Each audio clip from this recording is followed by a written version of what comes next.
Good afternoon. Welcome to Africa Today. I am Wisdom Onyisi. First, the headlines.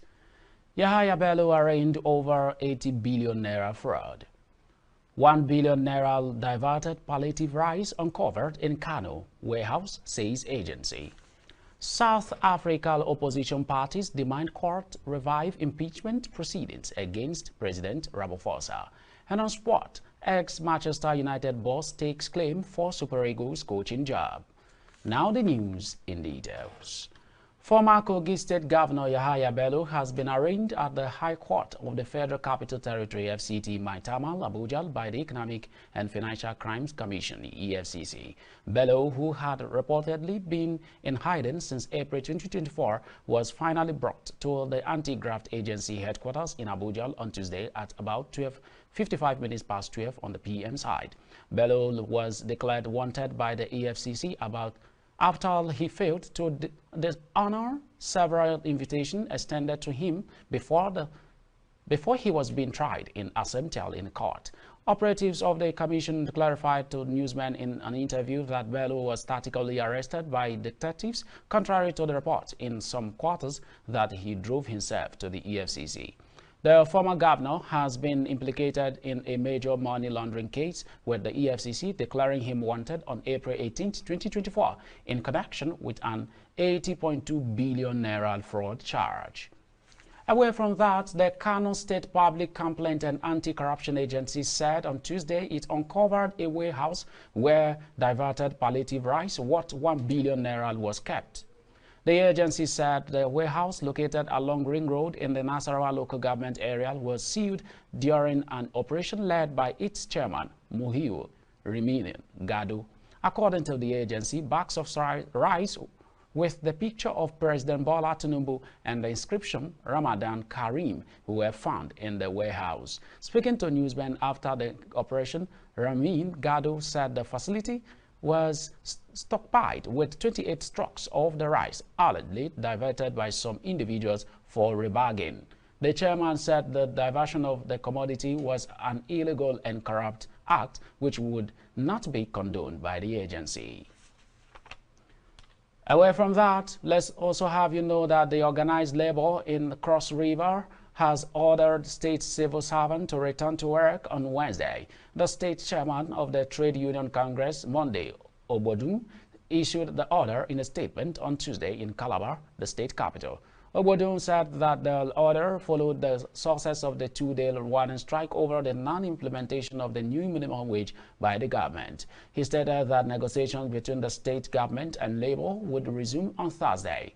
The strike committee wants to thank all workers in their total compliance in the just concluded warning strike from Sunday midnight over 24 to November 24th on Tuesday, November to 26 November. The worker had embarked the warning strike after the negotiation between labor and the government broke down. Now, when we return, news from other parts of Africa. Please stay with us.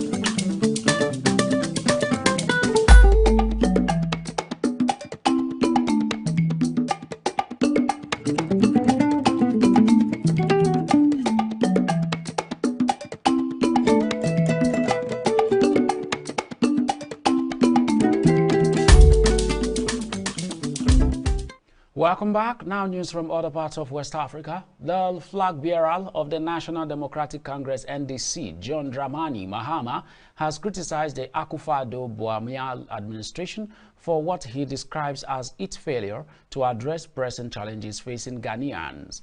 He accused the government of prioritizing catchy slogans over substantive measures to improve the lives of citizens. In a social media post on 25th November, Mahama expressed concern about the neglect of farmers who he believes are pivotal to Ghana's economic stability. The NDC flag bearer assured Ghanaians that under his leadership, farmers will receive the attention and assistance they deserve. Now we move to other parts of Africa after this break. Stay with us.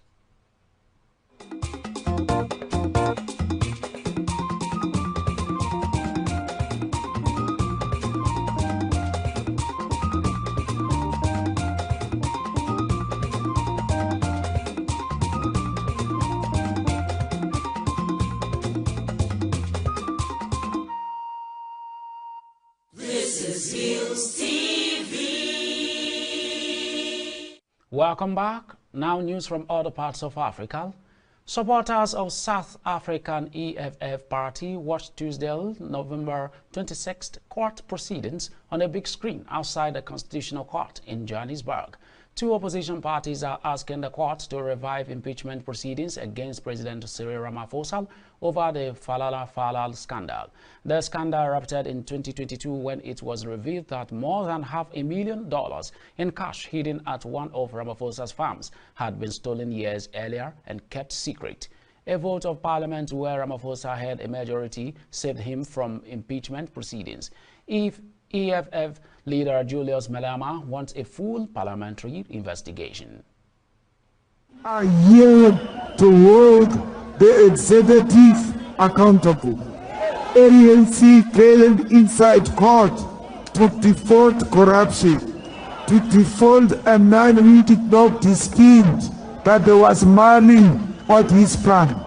We are going to win this case against Ramaphosa and will call him break in parliament and will start an impeachment process because the ANC used its majority in an unconstitutional manner. The EFF and the African Transformation Movement Party argue that Parliament failed to properly fulfill its constitutional role of holding the president to account. Away from that, Kenya and the International Vaccine Institute have taken a major step towards strengthening vaccine research and production capabilities by signing a memorandum of understanding at Alfial House. The partnership aims to bolster the country's effort in achieving self-sufficiency in vaccine production while addressing broader public health challenges across Africa.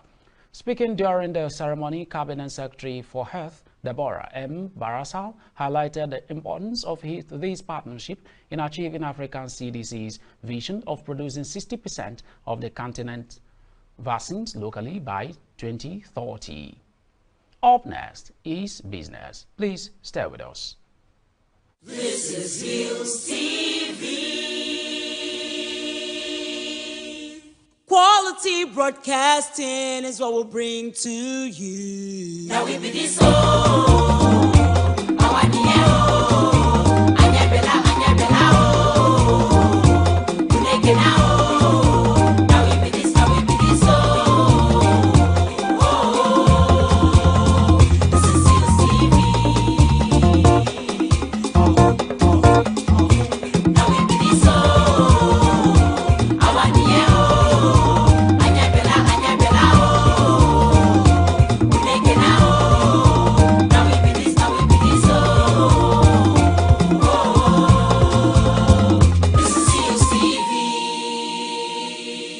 Hillstv, Polka.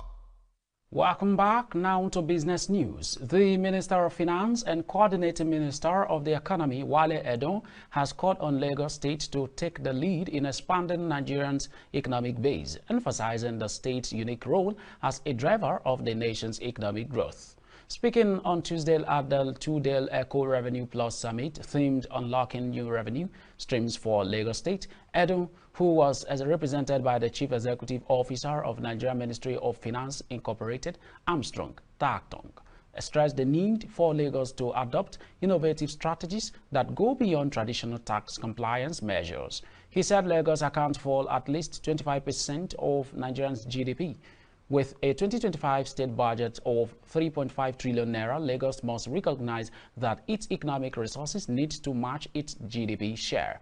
A budget that is small relative to federal allocations, which are over 40 40 trillion naira cannot adequately provide infrastructure and improve the quality of life for its residents. The minister argued urged the state to focus on policies that would expand its economic base rather than solely relying on tax revenues. Still on business news, we will have you know that no fewer than 25 state governments will be beneficiary of the newly approved $500 million World Bank loan to improve water resources management for hydropower and irrigation. This was as the federal government, through the Federal Ministry of Water Resources and Sanitation and the Ministry of Power, on Tuesday signed a memorandum of understanding with the World Bank for the implementation of the Sustainable Power and Irrigation for Nigerian project. The signing ceremony was attended by Minister of Water Resources and Sanitation Joseph Utse and the Minister of Power Adebayo Adelabu. The latest development was disclosed in a statement signed by the Special Advisor to the Minister of Power on Strategic Communication and Media Relations, Bolaji Tunji, in Abuja. Still to come is sport. Please stay with us.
Welcome back. Now to sport news. Abia Angels secured a spot in the 2024 Sherwood Cup final after defeating Bayelsa Queens 4-3 on penalties.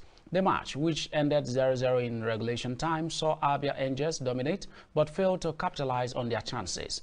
Kindness Ihani, an Abia Angels forward, was named player of the match for her outstanding performance in the second semi-final. In the first semi-final, Remo Stars ladies edged past Niger Rattles with 5-4 victory on penalties. Niger Rattles took an early lead in the 20th minute through Odutade, but Cynthia Mega equalized for Reno in the 60th minute. With no further goals in the final 30 minutes, the game was decided by penalties. Still on sport news, former Manchester United youth coach Jonathan Hill is interested in the Super Eagles coaching job. Former international Austin Eguavon recently guided the Super Eagles to 2025 African Cup of Nations qualification. The Nigerian Football Federation (NFF) is, however, still keen on appointing an expatriate to tinker the team. Hill recently left his role as assistant coach of Rotherham United. And that's Africa. And that's your sport news on Africa Today. Now we move to the rest of the news after this break. Stay with us.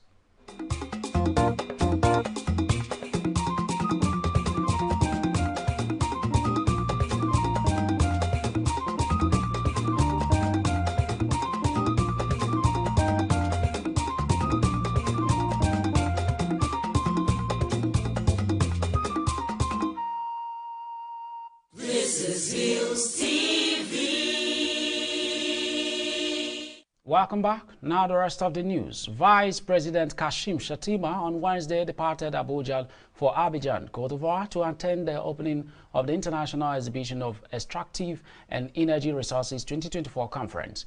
The event holds from November 27th to December 2nd, 2024 at the Abuja Exhibition Center. Shettiman's visit at the invitation of Cote d'Ivoire's Vice President Temakos Maillet Kone, Senior Special Assistant to the Vice President on Media and Communications Stanley Nkwocha, said in a statement on Wednesday. The VP will utilize the event to share Nigerians' experience in the hydrocarbon exploration and production sectors, said Nkwocha. The Vice President is expected to return to Abuja later today, Wednesday. And that's Africa Today. But before we go, here are the headlines again. We brought to you that Yahaya Bello arraigned over 80 billion naira fraud. We informed you that 1 billion naira diverted palliative rice uncovered in Kano warehouse, says agency.